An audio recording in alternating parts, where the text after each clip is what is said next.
Hello guys, हम EMRS में जो जनरल इंग्लिश और जनरल हिंदी का पेपर लगा था जिसको लैंग्वेज पेपर कहते हैं, जिसमें 30 क्वेश्चंस में से कुल मिला के 12 क्वेश्चन सही करने थे। आज हम उसका डिस्कशन करने जा रहे हैं। तो जो 101 नंबर क्वेश्चन है उसमें पूछा है कि यहाँ पे एल्स के नीचे अंडरलाइन किया हुआ था। तो ये पूछ रहा है कि ये जो सेंटेंस है do you have anything else for me में एल्स का पार्ट्स ऑफ स्पीच क्या है। तो देखो एल्स जो है वो एनीथिंग को क्वालिफाई कर रहा है, इसलिए इसका जो पार्ट्स ऑफ स्पीच होगा वो होगा एडजेक्टिव। क्वेश्चन नंबर 2 में पूछ रहा है कि I am glad that you have liked it में जो है यू हैव लाइक्ड इट जो है इसके नीचे अंडरलाइन कर रखा है। तो ये पूछ रहा है कि कौन सा क्लोज है। तो देखो आई एम ग्लैड में ये कर रखा है कि मैं क्यों खुश हूँ, that you have liked it कि तुमने इसे लाइक किया। तो ये कौन सा क्लोज है? Noun close. ये किसी वस्तु के बारे में बात कर रहा है।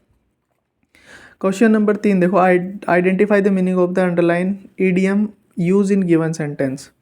तो ये जो इसमें जो ईडियम थी ये थी why are you trying to meet trouble half way. Trouble half way का मतलब होता है कि अभी मुसीबत आई नहीं उससे पहले आप उसके बारे में सोचने लगे। तो इसका मतलब होता है टू एंटिसिपेट इट, मतलब पहले ही तुम इसको किसी परेशानी के बारे में सोचने लग जाना।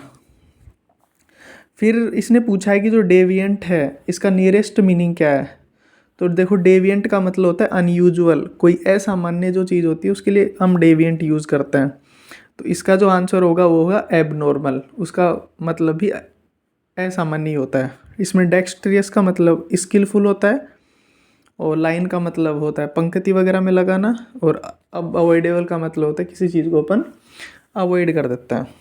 इसी प्रकार से 105 क्वेश्चन में है what time do you have dash lunch. इसमें हमें आर्टिकल का प्रयोग करना है। तो देखो अगर नॉर्मल लंच की बात करें तो हमें इसमें कोई भी आर्टिकल यूज़ नहीं करते, तो इसका आंसर हो जाएगा नो आर्टिकल। अगर किसी पर्टिकुलर लंच की बात करें तो उसमें द लग जाता है। हम 106 नंबर क्वेश्चन की बात करें तो इसमें इसका वॉइस चेंज करना है। तो वॉइस चेंज में हमें पता है कि सबसे पहले हमें इसका सब्जेक्ट वर्ब और ऑब्जेक्ट का पता करना होता है। तो यहाँ पे सब्जेक्ट वी है, इसके बाद गैन जो है ये हम वर्ब मान सकते हैं, कैन हेल्पिंग वर्ब है और गैन मैन वर्ब है। इसके बाद नथिंग विदाउट एफर्ट, नथिंग जो है ये यहाँ पे ऑब्जेक्ट का काम कर रहा है। तो आपको पता ऑब्जेक्ट पहले आ जाता है।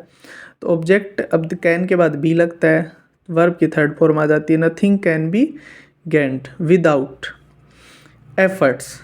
अब देखो क्वेश्चन नंबर आंसर में जो ऑप्शन नंबर फर्स्ट और थर्ड है ये कन्फ्यूजिंग हो सकता है।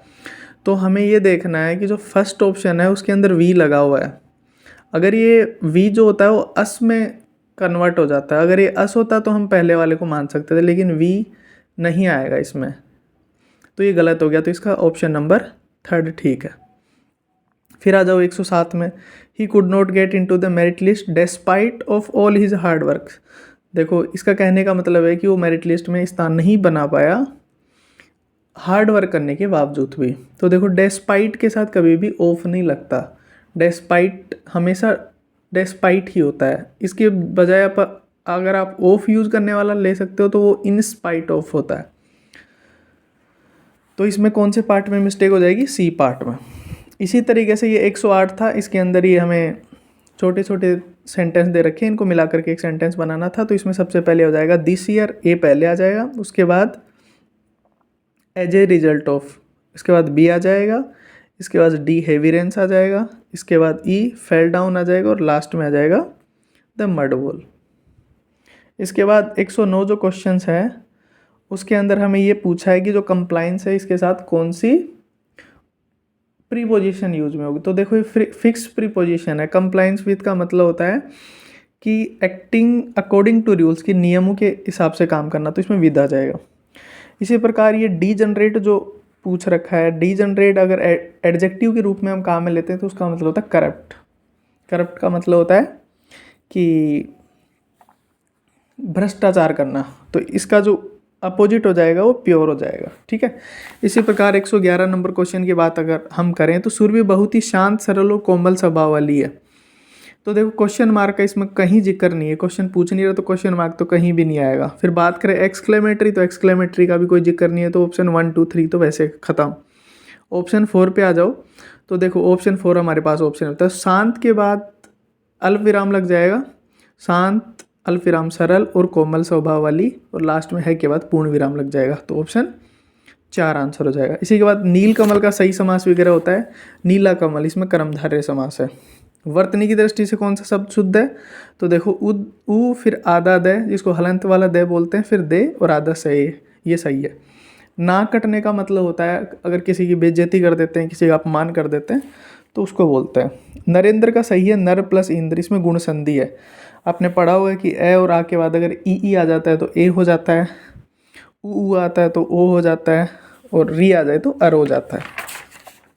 इसी प्रकार देखें तो इन्होंने हमें 3 सेंटेंस दे रखे हैं और इनसे हमें एक सरल वाक्य बनाना है। भारत स्वतंत्र हुआ, इसके लिए कठिन संघर्ष हुआ, और यह स्वतंत्रता इसी संघर्ष का फल है। तो देखो इसमें पहला वाला ठीक हो जाएगा। क्यों, देखो भारत की स्वतंत्रता कठिन संघर्ष का फल है, इसमें तीनों बातें आ गई, स्वतंत्र, संघर्ष और फल, तो ये हमें सीधा सेंटेंस है। दूसरा क्यों नहीं होगा, सैनिकों के संघर्ष करने पर भारत स्वतंत्र हुआ, सैनिकों की इसमें बात कहीं भी नहीं हो रखी। भारत स्वतंत्र हुआ क्योंकि, देखो क्योंकि लग गया, इसका मतलब ये सिंपल सेंटेंस है, ये सरल वाक्य रहा नहीं, तो ये ऑप्शन वैसे नहीं होएगा। कठिन संघर्ष होने पर भारत की स्वतंत्रता मिली, तो देखो इसमें फल का जिक्र नहीं है, तो पहला ज़्यादा एप्रोप्रिएट है।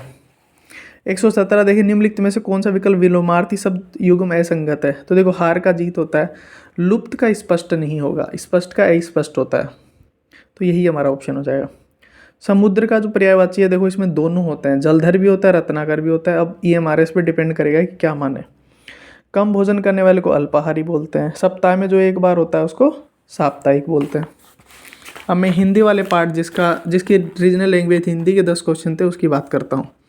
चित्त चढ़ी मेरे माधुरी मूर्ति उर बिच आन पड़ी, कहने का मतलब कि चित्त चढ़ी मेरे माधुरी मूर्ति, कि ये श्री कृष्ण भगवान के बारे में बात कर रहा है कि उसकी जो मूर्ति है वो मेरे मन में चढ़ चुकी है। उर बिच आन पड़ी, उर का मतलब होता है हृदय, तो इसमें हृदय की बात ऑप्शन नंबर 1 में हो रखी है, हृदय में फंस गई है, तो इसका आंसर ही हो जाएगा। देखो मेघ का पर्यायवाची जो होता है वो होता है वारी, वारी यानी जल और पानी ही होता है, और मेघ भी होता है। विटप हो नहीं सकता क्योंकि विटप का मतलब पेड़ होता है, विपिन हो नहीं सकता उसका मतलब जंगल होता है, और वारिद का मतलब समुद्र होता है। पर्यावरण में परी प्लस आवरण, ध्यान रहे कि परी में परी छोटा आता है, परी प्लस आवरण, इसमें यण संधि है। 124 हमें विश्वास था कि वह समाज सेवी भूकंप पीड़ितों के लिए धन देंगे, परंतु उन्होंने सहायता के नाम पे क्या कर दिया, अंगूठा दिखा दिया। क्योंकि देखो बाल की खाल निकालने का मतलब होता है किसी चीज़ के बहुत ही डेप्थ में जाना, आग में घी डालने का मतलब होता है किसी चीज़ को भड़काना, आंखें बिछा दी मतलब किसी का बहुत ज़्यादा स्वागत करना, तो इसका ऑप्शन हो जाएगा अंगूठा दिखा दिया। निम्नलिखित वाक्य में से रिक्त स्थान की पूर्ति करिए। उसके माता पिता को अपने बच्चों से अपेक्षा नहीं थी कि उनकी उपेक्षा करेंगे, उपेक्षा मतलब अनादर करेंगे। अक्ल का दुश्मन मुहावरे का अर्थ है जो मूर्ख व्यक्ति होता है। मेरी माताजी को टहलने की आदत है, देखो ये काफ़ी हटके क्वेश्चन था, लेकिन इसका आंसर ये आएगा कि मेरी माताजी टहलना पसंद करती है। जिसका कोई आकार नहीं होता उसको निराकार कहते हैं। वर्तनी की दृष्टि से कौन सा शब्द शुद्ध है, तो देखो अभी में भी छोटा आता है, और व्यक्ति आपको पता है अभी प्लस व्यक्ति से मिलकर अभिव्यक्ति बना है। प्रभावशाली वक्तव्य देने के लिए अनुभव और ज्ञान समझ की आवश्यकता है, तो वही वाली बात, इसमें कहीं क्वेश्चन की बात नहीं है, तो फर्स्ट और सेकंड वैसे नहीं आएगा, तो इसमें से ऑप्शन आप 4th पे जा सकते हो। एक्सक्लेमेटरी की बात भी नहीं हो रही, 3 नंबर भी नहीं आएगा।